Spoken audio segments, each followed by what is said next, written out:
My name is Eleanor Whitmore. I'm 72 years old, and until 8 months ago, I believed I had lived a respectable life. Not extraordinary, not glamorous, but decent. I believed that bastard loved me. I was married to the same man for 48 years. Richard Whitmore. Tall, soft-spoken, dependable Richard. The kind of man neighbors trusted with spare keys and church donations. The kind of husband who brought me peppermint tea every night because he remembered coffee upset my stomach after 60. For nearly 5 decades, I defended him to everyone. And then one rainy Tuesday morning in October, I discovered he had another family. Not an affair, not a woman from years ago. A family. 30 years.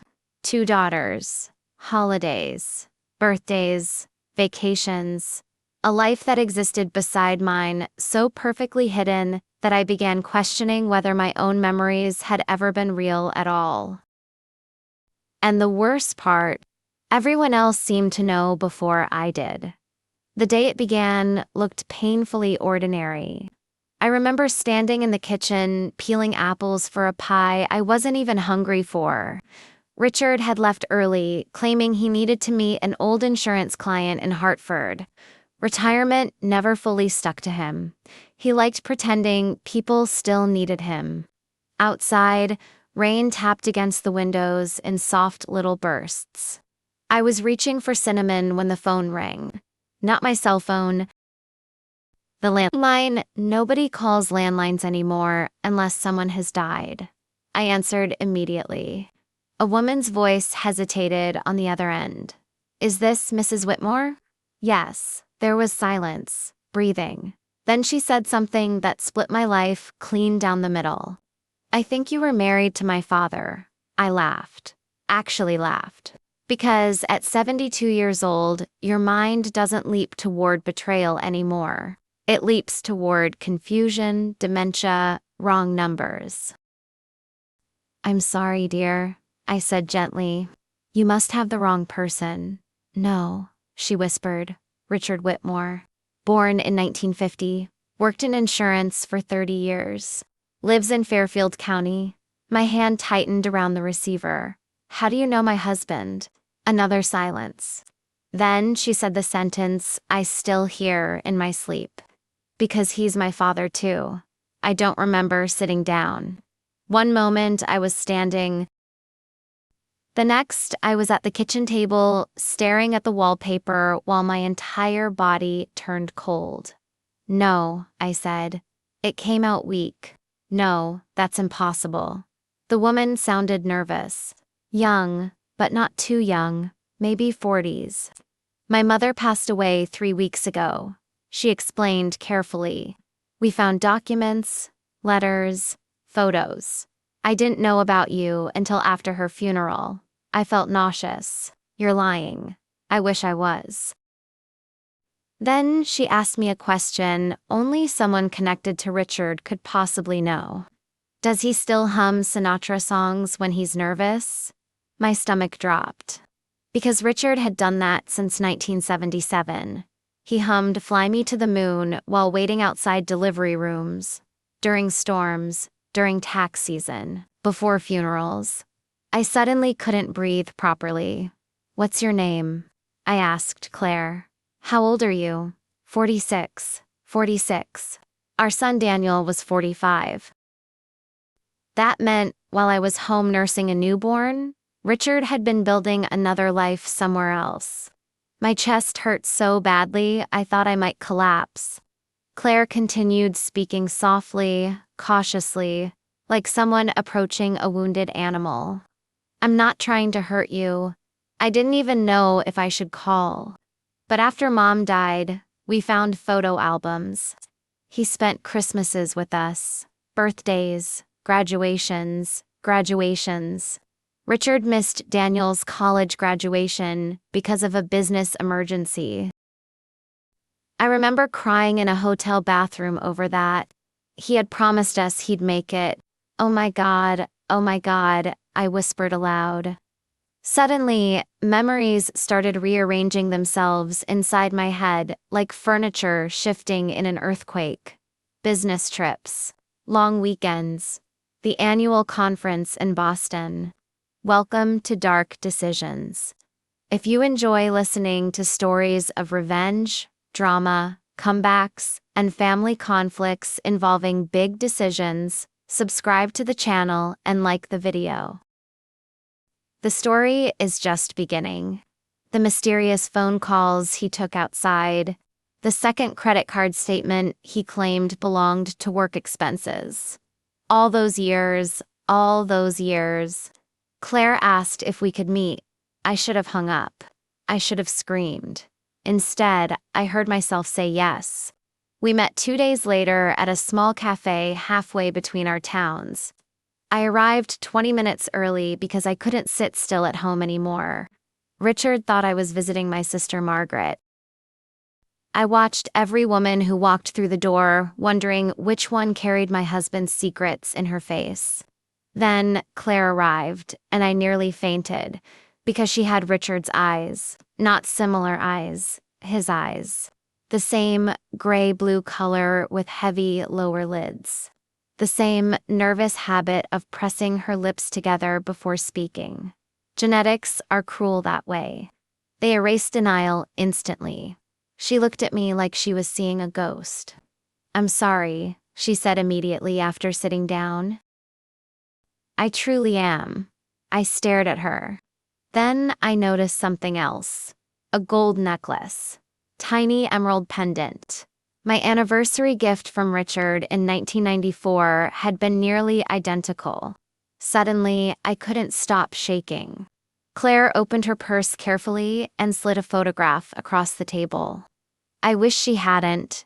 I truly wish she hadn't, because there he was, Richard, my Richard. 20 years younger, standing beside another woman with his arm around 2 little girls. Smiling the exact same smile from our family Christmas cards. I felt something inside me tear. Not metaphorically, physically. Like my body could no longer contain the weight of humiliation. "He told us he traveled for work," Claire explained quietly. "He stayed with us 2 weekends a month. Sometimes more, 2 weekends a month." Do you understand what that means? It means, while I was washing his shirts and packing school lunches and clipping grocery coupons, my husband was driving 3 hours away to play father somewhere else. I looked at the photo again. The girls looked happy, not neglected, not secretive, happy. That hurt, worst of all, because it meant he hadn't accidentally ruined 2 families. He had successfully maintained both. Claire showed me more photos. Beach vacations, birthday cakes, Thanksgiving dinners. Richard holding babies that weren't mine. And then came the final blow. A wedding picture, Claire's wedding. Richard walking her down the aisle. I couldn't speak anymore. Because 22 years ago, Richard missed our daughter Rebecca's engagement dinner, claiming he had food poisoning. I sat beside Rebecca while she cried in the restaurant bathroom because her father hadn't shown up. He wasn't sick. He was at another daughter's wedding rehearsal. The cafe suddenly felt too small, too warm. Too cruel. "Did your mother know about me?" I finally asked. Claire nodded slowly. "Yes." I closed my eyes. "How long?" "I think, since the beginning." I almost admired the woman for surviving the guilt. Almost. What was her name? Patricia. Patricia. I repeated it silently. My husband's second wife had a name. A real woman with favorite foods and morning routines and grocery lists and inside jokes. Not a fantasy, not a fling. A whole human life. Claire hesitated before speaking again. "There's something else you should know. I didn't think my heart could take more." But then she reached into her purse again and handed me a folded document, a property deed. Richard owned another house. He had owned it for 27 years. I stared at the address while nausea crawled up my throat. How? I whispered. Claire looked miserable. I think he bought it under a business partnership. I started laughing again. That strange, broken laughter that comes when reality becomes too absurd for tears. Because Richard spent 40 years criticizing me for buying unnecessary things. Meanwhile, he had purchased an entire second house. That evening, I sat in my car outside our home for nearly 40 minutes before going inside. The porch light glowed softly. Richard's slippers sat beside the door exactly where he always left them. The smell of garlic and rosemary drifted from the slow cooker. Normal. Everything looked normal. I think betrayal is most horrifying because of how ordinary life continues to appear around it. Richard was sitting in his recliner reading when I entered. He looked up and smiled. There you are, 48 years together. And suddenly, I was staring at a stranger wearing my husband's face. He noticed my expression immediately. What's wrong? I set the photograph on the coffee table, the wedding picture. Claire in white. Richard beside her. The color drained from his face so quickly, it frightened me. For a moment, neither of us moved. Then he whispered one word. Eleanor. I had imagined this confrontation 100 times during the drive home. Screaming, throwing things, demanding explanations. But when the moment came, I only felt exhaustion. A deep, ancient exhaustion. How long? I asked. He sat frozen. How long, Richard? His eyes filled with tears. 30 years of lies, and suddenly he was the one crying. 31 years, he whispered. 31, not 20, not 10. 31 years. My knees nearly gave out. I grabbed the dining chair beside me. You had children with her? He nodded weakly. You bought a house. Another nod. I stared at him. The man who held my hand during cancer screenings. The man who kissed my forehead every night. The man who buried my parents beside me. Who was this person? I never stopped loving you, he said desperately. I actually smiled at that. Not because it was comforting, because it was insane. You loved me, I asked softly. Richard, you erased me. No, you gave another family the years that belonged to us. It wasn't like that. I slammed my hand against the table so hard he flinched. Then, what was it like? Silence. That's the thing about liars. Eventually, they run out of language. He confessed everything over the next 3 hours. He met Patricia during a conference in Chicago in the early 90s. It started as an affair. Then Patricia became pregnant. He panicked. But instead of choosing, he decided to maintain both lives. At first, he intended to leave me. Then Rebecca got sick with pneumonia. Then Daniel struggled in school. Then my mother died. There was never a right time, he said weakly. I looked at him in disbelief. A right time for what? Destroying me. He cried harder. I didn't. Oddly enough, the tears didn't come until much later. That night, I slept in the guest room. Or tried to. Around 3 a.m, I walked into the bathroom and looked at my reflection for a long time. 72 years old, wrinkled hands, gray hair. A woman who spent nearly half a century loving one man faithfully. And suddenly, I didn't know if any of it had been real. I started remembering every moment differently. Every anniversary, every business trip, every apology. How many times had he kissed me goodbye before driving to another woman's house? How many Christmas gifts had he bought on the same afternoon? Had he ever mixed up our stories, our children's birthdays, our favorite foods? The humiliation became unbearable, but the worst discovery came 3 days later. Rebecca knew our daughter had known for 6 years. I found out accidentally. She came over after Richard finally admitted everything to the family.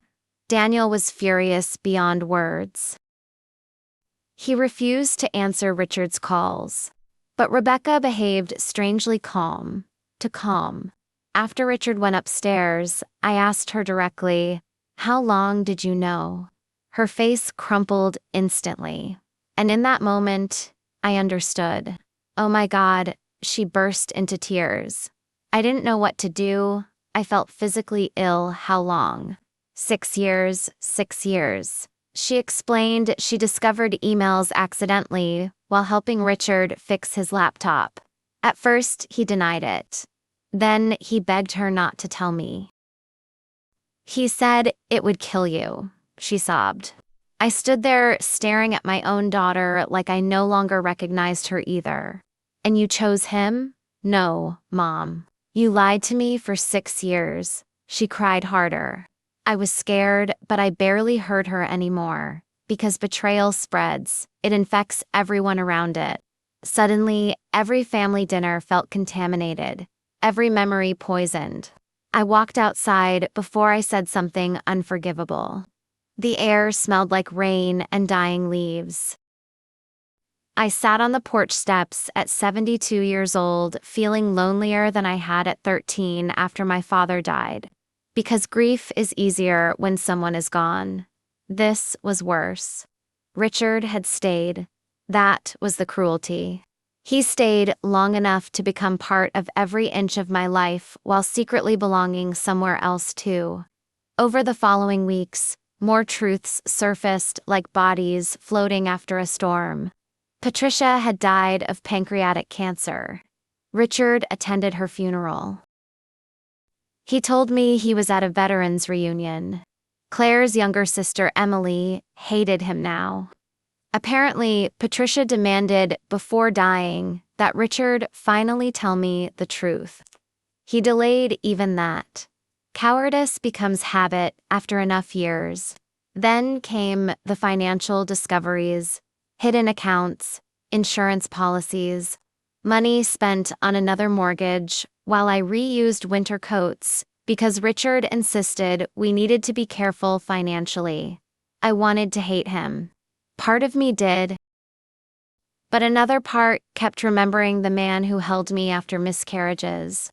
The man who danced with me barefoot in our kitchen at midnight. Was that real? Or had I simply been convenient? That question tortured me most. 2 weeks later, Claire invited me to see the house. I don't know why I agreed. Morbid curiosity, perhaps.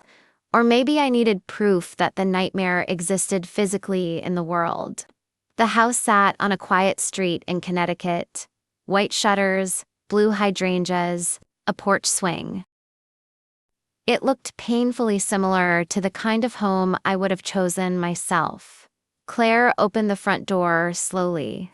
He designed most of it, she said quietly. Of course he did. Inside, I noticed him everywhere immediately.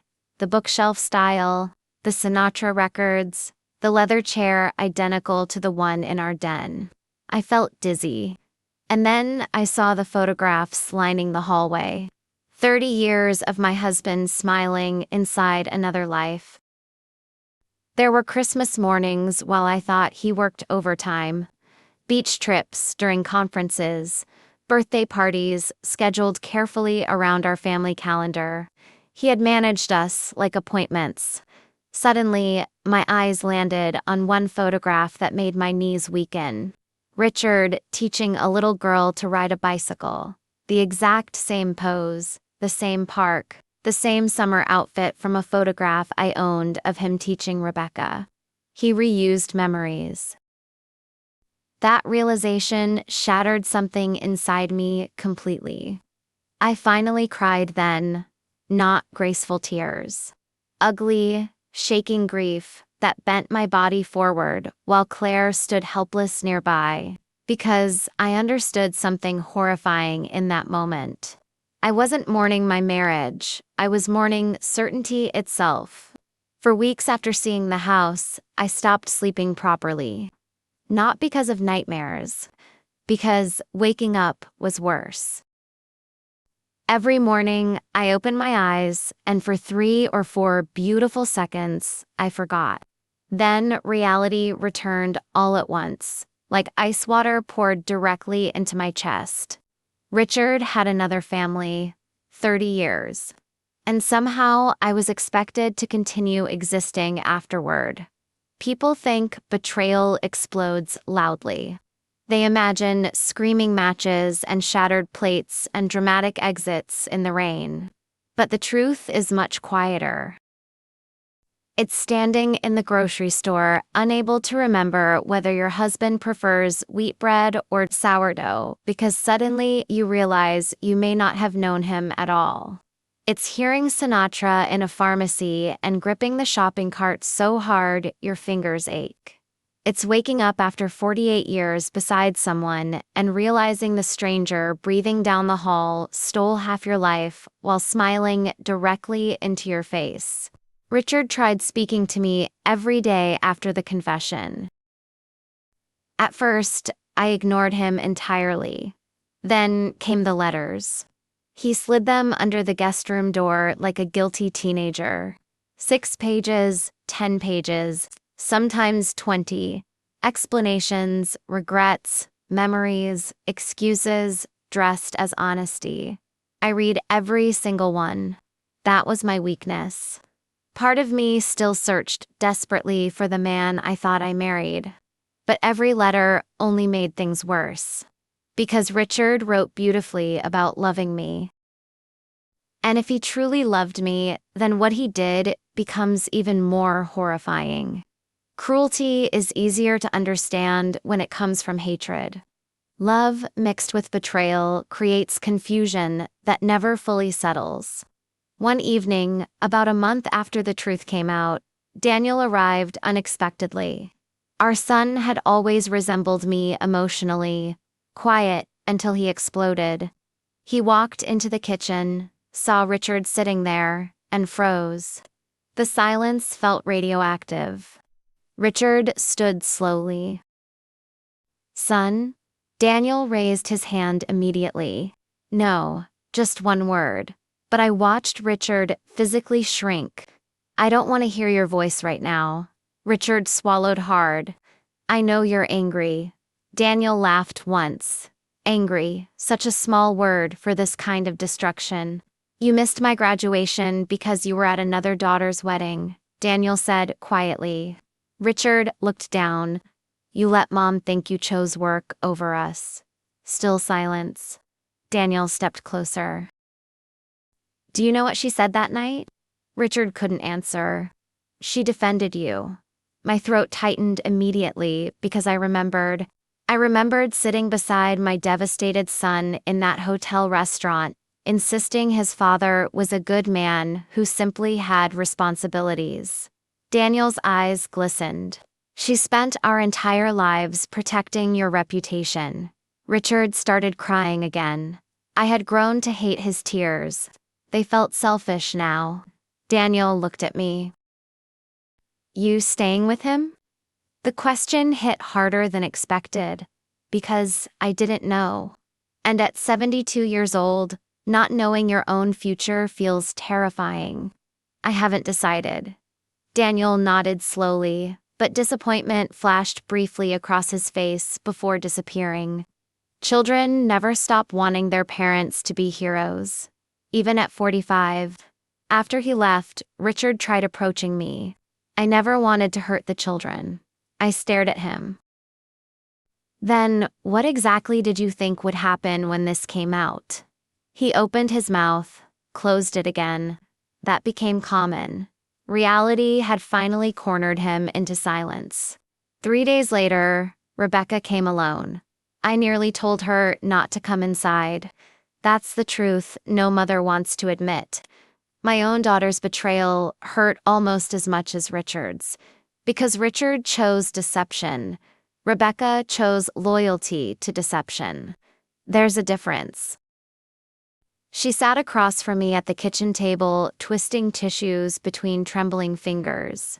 I know you hate me, I don't hate you, not yet anyway. She burst into tears immediately. I was terrified. So was I answered softly. For 6 years, without even knowing it, she cried harder. Apparently, Richard convinced her telling me the truth would destroy the family.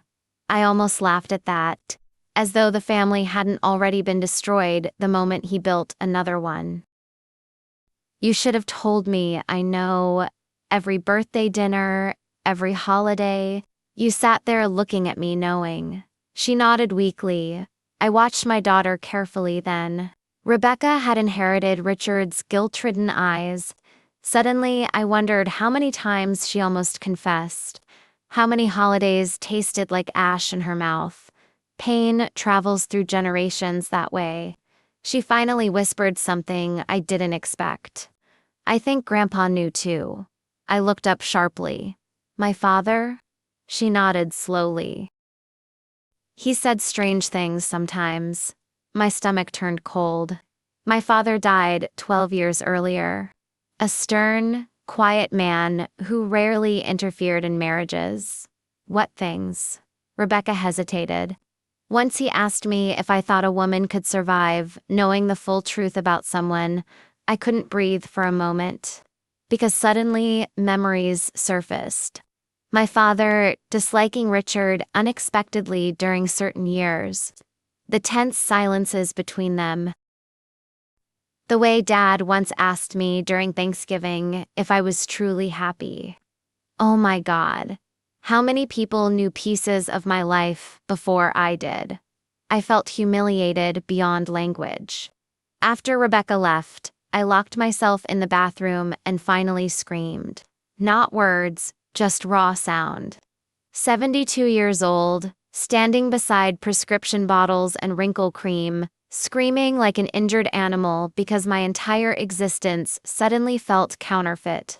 That night, I drove somewhere I hadn't visited in years. The old lake outside town. Richard proposed to me there in 1976. Back when he was only 26 and looked at me like I hung the moon itself. I sat inside the car, staring at black water under moonlight, and tried remembering who I was before him. It sounds ridiculous, doesn't it? A 72-year-old woman asking herself who she is? But when you spend nearly 5 decades loving one person, they become stitched into your identity. Every habit, every routine, every future plan. I realized something terrifying that night. I didn't know how to exist as only Eleanor anymore. I only knew how to be Richard's wife.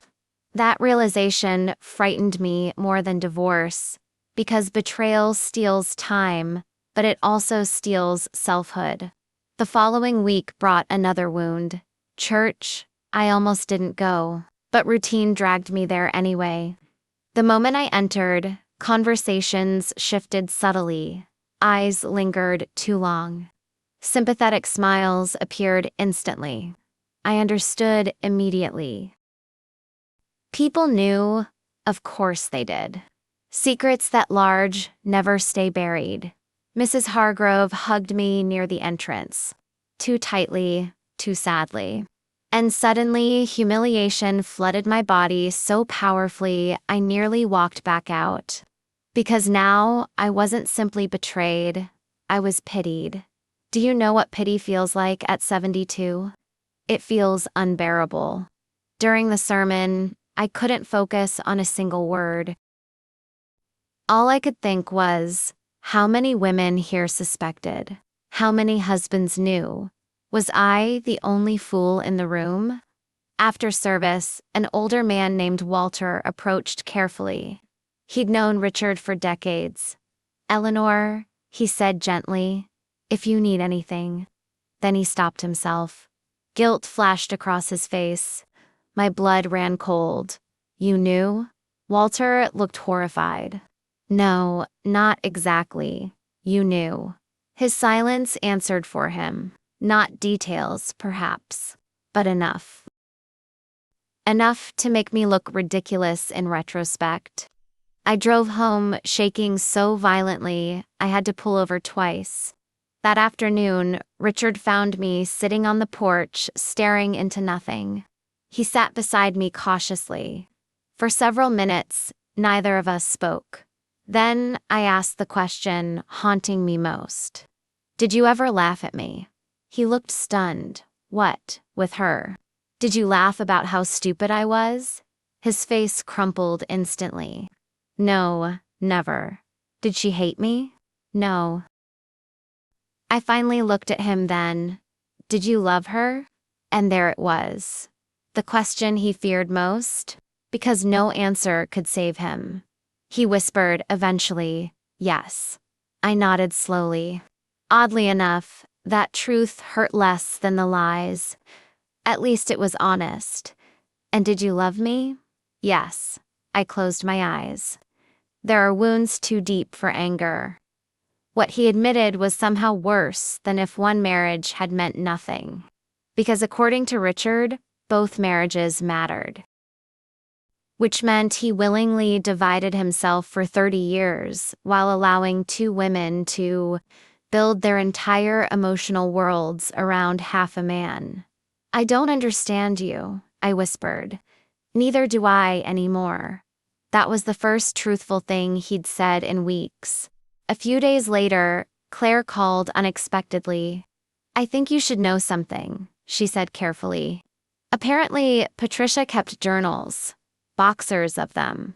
And before dying, she asked Claire to give them to me if I ever wanted answers. At first, I refused immediately. Why would I read another woman's memories about my husband? But curiosity is vicious. 3 nights later, I drove back to Connecticut. Claire handed me 3 worn leather journals tied with faded ribbon. I haven't read most of them, she admitted quietly. I brought them home. For hours, I simply stared at the box. Then, around midnight, unable to resist anymore, I opened the first journal. Patricia's handwriting was elegant and neat. The first entry mentioning Richard was dated March 1993. I'll never forget the sentence. Today, I met a man who looked lonely, even while smiling. I kept reading. And slowly, against my own will, Patricia became human.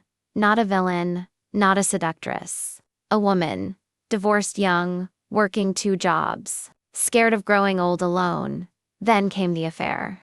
At first, she believed Richard would leave me. Then she became pregnant, then trapped. And suddenly I understood something horrifying. She wasn't the winner in this story either. She spent 30 years sharing a man too, waiting through holidays, accepting partial love, living hidden. One journal entry shattered me completely. Christmas Eve, 2004. Patricia wrote, Richard left an hour ago to spend Christmas morning with Eleanor. I watched the taillights disappear and suddenly realized I have spent 13 years borrowing someone else's husband. I had to stop reading after that. Because, for the first time since discovering everything, I saw another victim instead of an enemy. And somehow that made the tragedy even sadder. The next morning, Richard found the journals on the kitchen table. His face turned pale instantly. You read them? Yes. He sat down slowly, like an exhausted old man. She deserved better, too, I said quietly. Richard covered his face with both hands and cried silently. Not dramatic sobbing. Just the quiet collapse of someone finally forced to confront themselves honestly. I should have hated him in that moment. Instead, I felt something worse. Pity. And pity is dangerous because it softens anger before wounds have healed. Weeks passed strangely after that. We existed like ghosts inside the same house, sometimes eating together silently, sometimes avoiding each other entirely. Then, one evening, while folding laundry, I noticed something absurd. I was still separating Richard's socks automatically. 48 years of habit. I suddenly sat on the bed, laughing and crying simultaneously because, even after everything, my hands still remembered loving him. That's the cruel thing nobody warns you about. Betrayal does not erase love immediately. Sometimes love survives humiliation, like a stubborn old weed growing through concrete, and that survival feels disgusting. One Sunday morning, I finally asked Richard something I had avoided until then. Why didn't you leave me?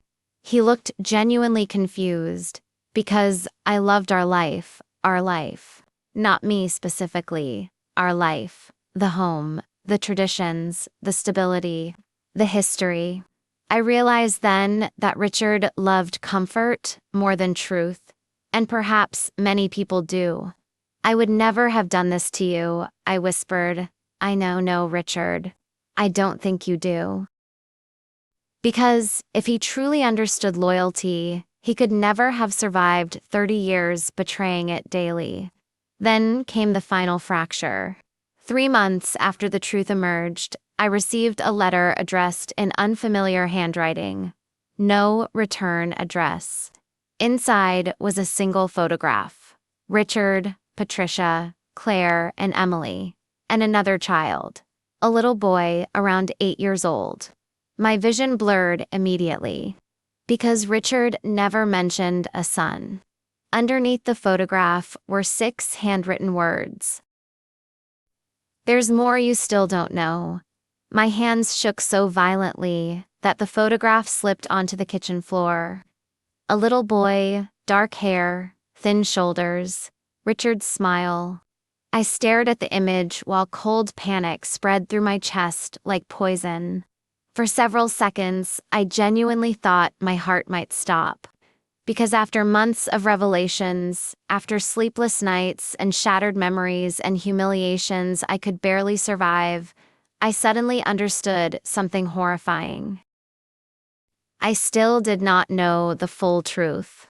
And maybe I never had. Richard entered the kitchen carrying groceries just as I bent down to pick up the photograph. The moment he saw it, the blood drained from his face. Not confusion, recognition, immediate recognition, that told me everything. I held up the picture slowly. Who is he? Richard didn't answer. His breathing became shallow. Richard, he set the grocery bags down carefully, like a man approaching an explosive device. That was years ago. I laughed once. It sounded completely insane. Years ago.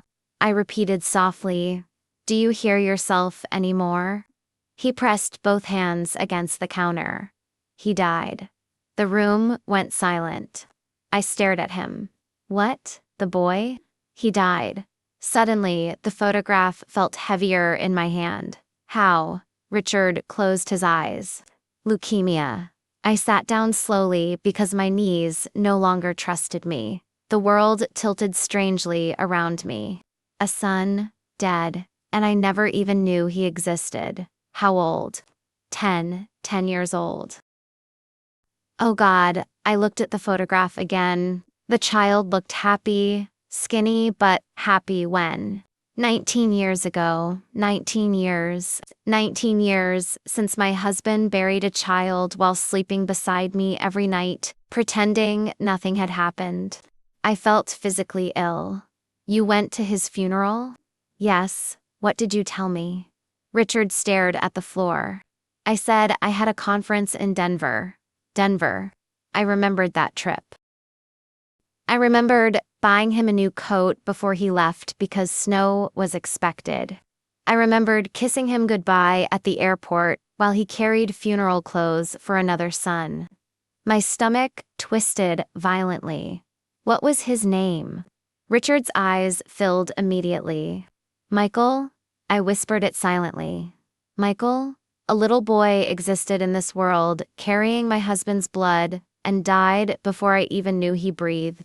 And suddenly, another terrible realization struck me. I had mourned with Richard during those years without understanding why he seemed distant. I remembered him sitting awake at night, sometimes staring into darkness. I remembered unexplained sadness, quietness, mood swings. Oh my God. He had been grieving a child while I stood beside him, completely unaware. I covered my mouth, not from sympathy, from horror. "How could you do this?" I whispered. Richard looked shattered. "I don't know anymore." "No. Explain it to me." My voice cracked sharply. "Explain how a human being survives living like this." He sat down heavily across from me. For the first time since everything came out, he looked truly old. Not 74, ancient. "I kept dividing myself," he said weakly. "At first, it felt temporary. Then, years passed, and after enough lies, he swallowed hard. You stop believing you can untangle them without destroying everyone, but everyone was destroyed anyway." Yes. Silence swallowed the kitchen. Then, something unexpected happened. Richard began talking. Really talking. Not defending himself. Not minimizing. Confessing. Apparently, Michael's death nearly ended the second family completely. Patricia blamed Richard for not being present enough during treatments. Emily stopped speaking to him for over a year. Claire tried keeping everyone together. And all while this happened, Richard returned home to me every weekend pretending life was normal. "I would sit at our dinner table," he whispered, "and feel like I was disappearing." I stared at him in disbelief. "You should have."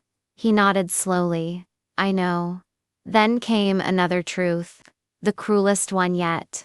When Michael died, Richard said quietly, "I almost told you everything." I froze. "When?" "The night you found me crying in the garage." My chest tightened instantly. I remembered 19 years ago. I found Richard sitting alone in the garage at 2 in the morning, sobbing uncontrollably. When I asked what happened, he claimed he felt overwhelmed about aging and retirement. I held him for nearly an hour. I kissed his forehead. I told him we would survive anything together. And all along, my husband had buried another child 3 days earlier. I suddenly couldn't breathe properly. That was Michael. Richard nodded silently. I stood up so fast, the chair nearly fell backward. "No?" Tears burned my eyes instantly. "No, you don't get to do that to me, Eleanor. You let me comfort you." My voice cracked apart. "You let me hold you while grieving another life." Richard broke completely then. But I no longer cared about his tears. Because suddenly, every memory in my marriage felt violated. Even my kindness had been unknowingly redirected toward secrets. I walked outside before rage consumed me entirely. The air felt freezing against my skin. I sat on the porch steps, trembling violently while memories flooded through me in unbearable waves. 48 years, birthdays, Christmases, hospital visits, vacations, funerals, anniversaries. How many moments belonged partially to strangers? How many times had Richard kissed me goodbye before driving toward another existence? Then another thought arrived. One so devastating, I physically bent forward. Did he ever compare us? The question clawed at me viciously. Patricia and me. Our cooking. Our aging faces, our bodies, our tempers. Did he leave one house irritated and arrive at the other relieved? Or vice versa? I suddenly understood why betrayal destroys self-worth so thoroughly. Because it turns love into competition retroactively. Everything becomes contaminated by comparison. Later that night, I did something I never imagined myself capable of. I packed a suitcase. Not dramatically, not angrily, quietly, methodically, like a woman preparing for surgery. Richard stood in the bedroom doorway, watching silently as I folded sweaters. "You're leaving?" "Yes." "For how long?" I looked at him carefully. And for the first time in almost 50 years, I answered honestly, I don't know. I stayed with my sister Margaret. She lived 2 towns away in a small, yellow house filled with floral curtains and aggressive honesty. Margaret took one look at me standing on her porch with luggage and immediately pulled me into her arms. Then she said exactly what older sisters say, "That bastard." I laughed for the first time in months. A real laugh, small, broken, exhausted, but real. Over the following weeks, something strange began happening. Without Richard nearby constantly, my thoughts started becoming clearer, not happier, but clearer. I began noticing how much of my existence revolved around anticipating his needs, his medications, his meals, his schedule, his moods. And suddenly, at 72 years old, entire hours of my day belonged only to me again. At first, the freedom terrified me. Then, slowly, quietly, it began feeling intoxicating. Margaret dragged me to garden centers and bookstores and little cafes where nobody knew my humiliation. We watched terrible television together while eating pie directly from containers. And one evening, while sitting on her back porch drinking tea, she asked me something simple. When was the last time you made a decision only for yourself? I opened my mouth immediately, then stopped, because I genuinely couldn't answer. Marriage, especially long marriage, becomes gradual surrender sometimes, not dramatic surrender. Tiny pieces. You stop choosing restaurants because he dislikes seafood. You stop traveling because he hates airports. You stop cutting your hair short because he prefers it long. And eventually, you wake up elderly beside someone realizing your entire personality adjusted itself around another human being. That realization frightened me deeply, but it also awakened something. One afternoon, Claire called unexpectedly. I found something in Mom's storage boxes, she said softly. I think you should have it. When I arrived, she handed me a small wooden case. Inside were dozens of unopened letters, all addressed to me. My stomach tightened instantly. The handwriting was Patricia's. She wrote them over the years, Claire explained carefully. She never sent them. I stared at the envelopes in disbelief. Why? Claire looked sad. I think guilt. That night, back at Margaret's house, I opened the first letter. Dear Eleanor, you don't know me, but I think about you constantly. I stopped reading immediately. My chest hurt, but curiosity dragged me onward. The letters were heartbreaking. Not manipulative, not cruel, heartbreaking. Patricia wrote about shame, loneliness, jealousy, regret. One line nearly destroyed me completely.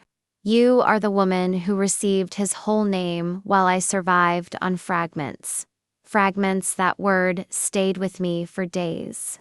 Because, despite everything, Patricia never truly had Richard either.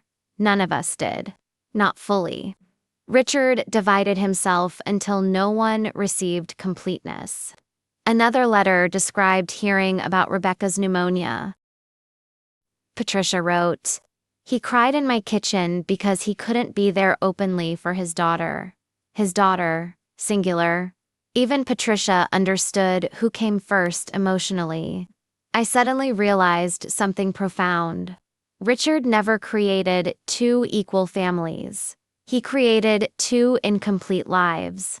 And somehow all of us spent decades surviving inside the wreckage of his fear. A week later, Richard asked to see me. I almost refused.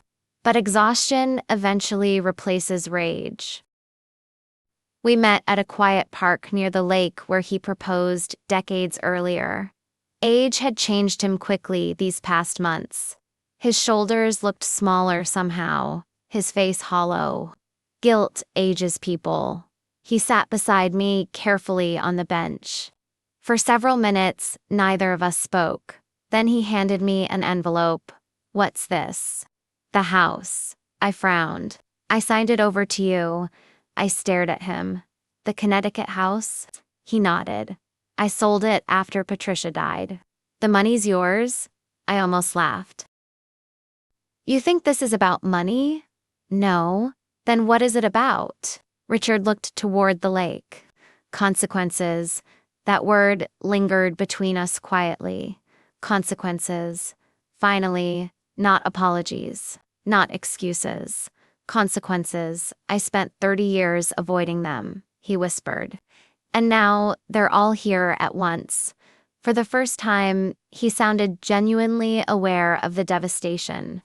Not defensive, not self-pitying, aware. "I loved you," he said softly. I closed my eyes briefly.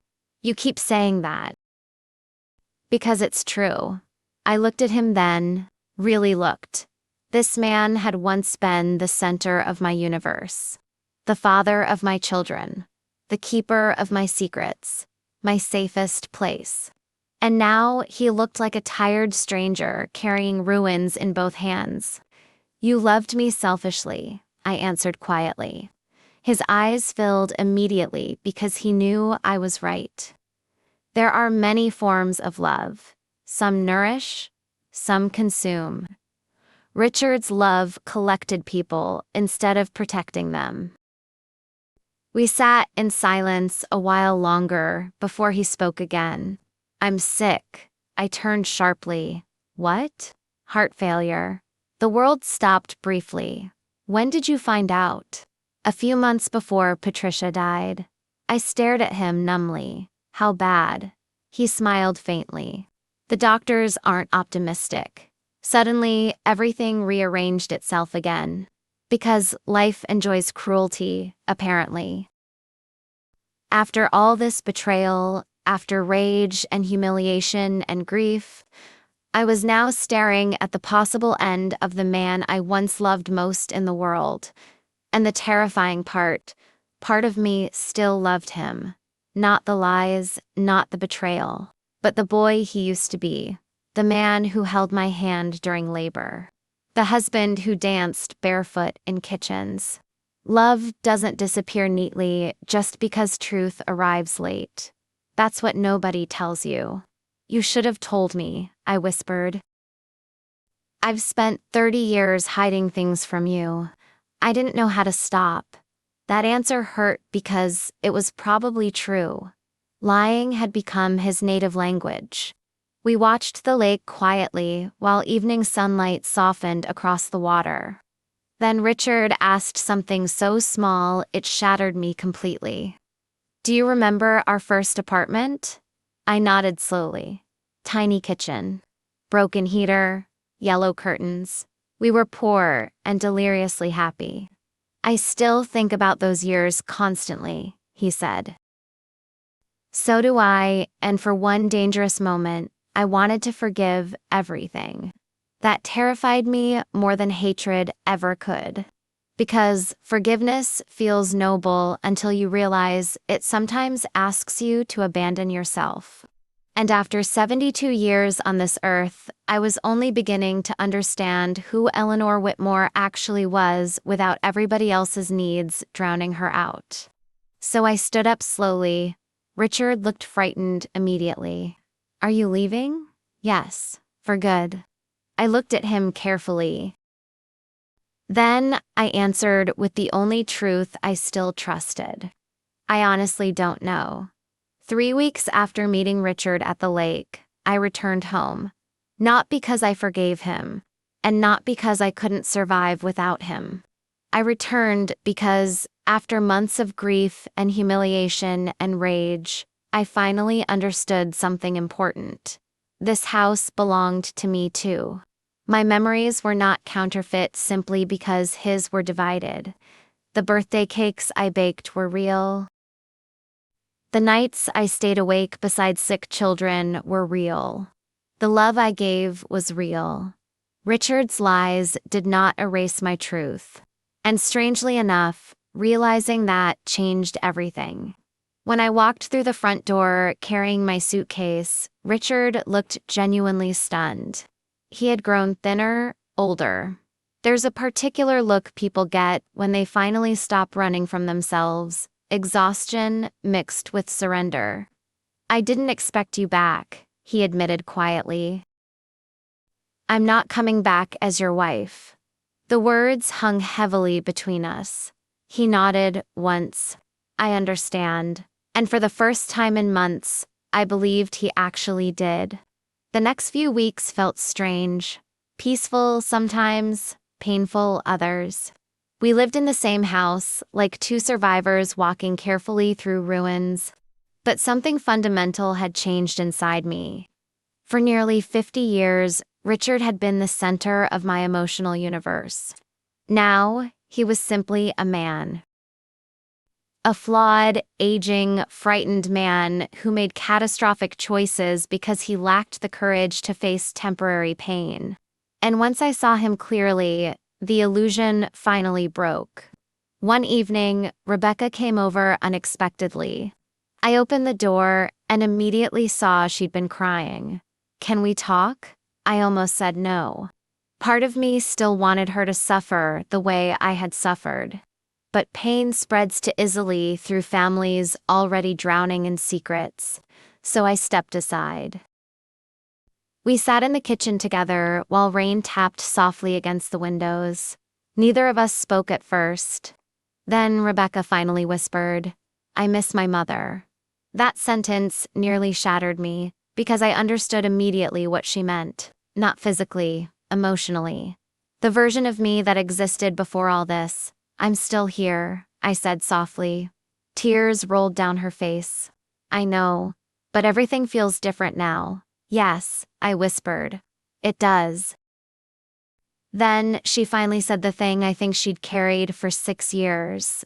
"I hated him for making me choose." Silence filled the kitchen. "I was 29 when I found out," she continued. "I kept thinking if I told you, I'd destroy you. But if I stayed quiet, I betrayed you." She covered her face. "There was no way to love both of you honestly anymore." I reached across the table slowly and took her hand, and in that moment, something inside me softened. Not because what she did was acceptable, but because I finally understood she had become another casualty of Richard's cowardice too. Children should never carry their parents' sins. "You should have told me," I said gently. "I know, but I don't want to lose you too." She burst into tears then. And so did I.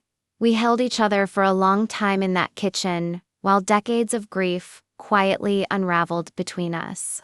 That night, after Rebecca left, I found Richard sitting alone in the living room. "She forgave me," I said. He looked down immediately. "I don't deserve it." "No," I answered honestly. "You probably don't." He nodded slowly. But then I sat across from him and asked the question I had avoided for months. "Did you ever love yourself?" Richard looked startled. "What? You spent 30 years lying to everyone around you. That doesn't come from confidence." I studied him carefully. "I think you were terrified your entire life." He stared at the floor for a very long time before answering, "Yes." And suddenly, after all the rage and heartbreak and humiliation, I saw the entire tragedy clearly.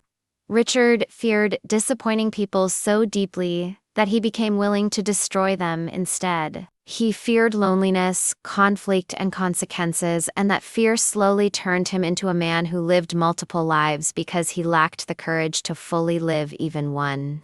It didn't excuse him, but it explained him. Winter arrived quietly that year. The house felt calmer somehow, not healed, but honest. And honesty changes the atmosphere of a home. Richard's health worsened faster after Christmas. There were more doctor appointments, more medications, more fatigue.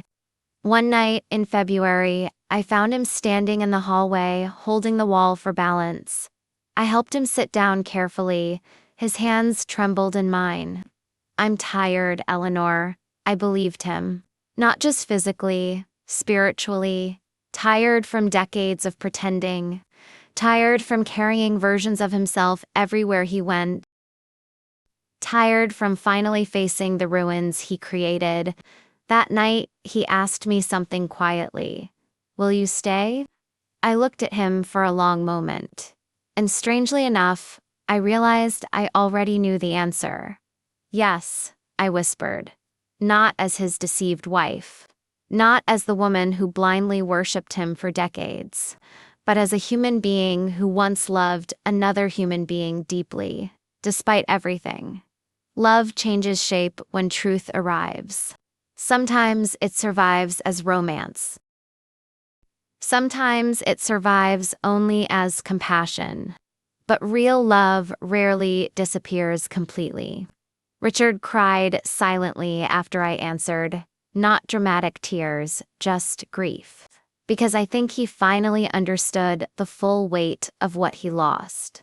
The following months became strangely intimate, not romantic, something quieter, more honest than romance. We spoke openly for the first time in years, about fear, regret, aging, death, Patricia, Michael, everything. And little by little, the lies stopped haunting the house because there were no more secrets left to protect. One afternoon in early spring, Richard handed me a small wooden box. Inside were hundreds of photographs, our life together, vacations, birthdays, Christmas mornings, hospital visits, ordinary Tuesdays. "I almost threw these away after you left," he admitted, "because I thought maybe none of it mattered anymore." I looked through the photographs slowly. There we were at 25, 30, 40, holding babies, laughing beside lakes, growing older together, and suddenly I understood the final truth. Our marriage had not been fake. It had been incomplete. And there's a difference. The love was real. The betrayal was real too. Both truths existed together. That was the tragedy. Richard died 7 months later, quietly, at home. I was sitting beside him when it happened. So were Daniel and Rebecca. And strangely enough, Claire came too.